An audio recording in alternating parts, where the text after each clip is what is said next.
उपलब्धि होती है।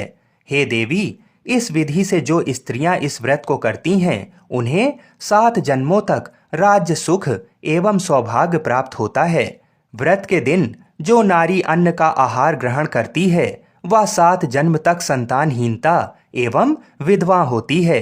जो स्त्री उपवास नहीं करती वह दरिद्री, पुत्र शोक से दुखी एवं झगड़ालू होती है तथा नरकवास करके दुख भोगती है।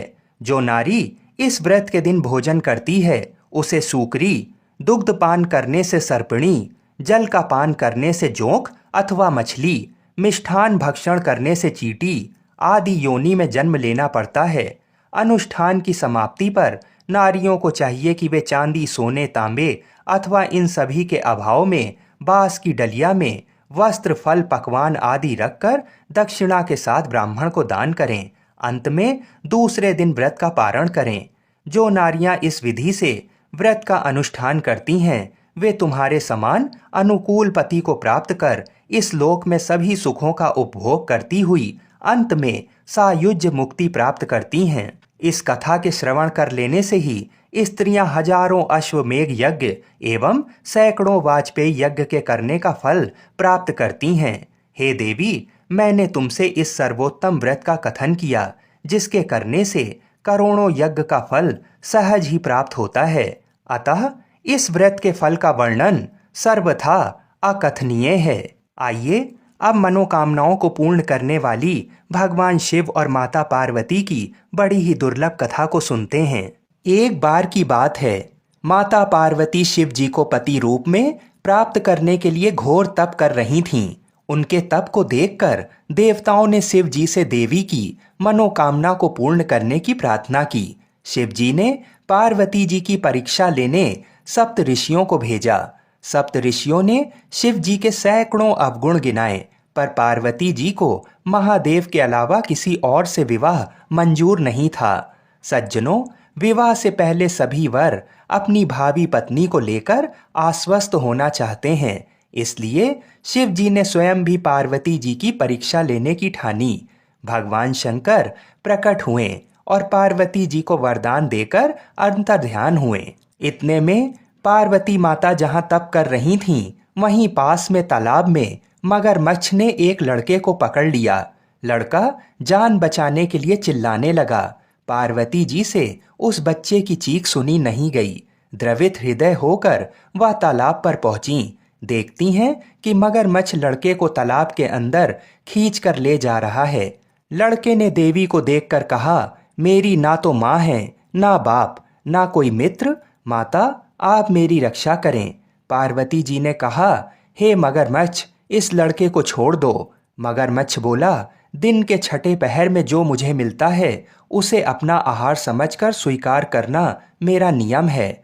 ब्रह्मदेव ने दिन के छठे पहर इस लड़के को भेजा है, मैं इसे क्यों छोड़ूं? पार्वती जी ने विनती की, तुम इसे छोड़ दो, बदले में तुम्हें जो चाहिए वह मुझसे कहो।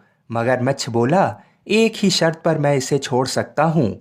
आपने तप करके महादेव जी से जो वरदान लिया है, यदि उस तप का फल मुझे दे दो तो मैं इसे छोड़ दूंगा। पार्वती जी तुरंत तैयार हो गईं। उन्होंने कहा, मैं अपने तप का फल तुम्हें देने को तैयार हूँ, लेकिन तुम इस बालक को छोड़ दो। मगरमच्छ ने समझाया, सोच लो देवी, जोश में आकर संकल्प मत करो। हजारों वर्षों तक जैसा तप किया है वैसा देवताओं के लिए भी संभव नहीं है। उसका सारा फल इस बालक के प्राणों के बदले चला जाएगा।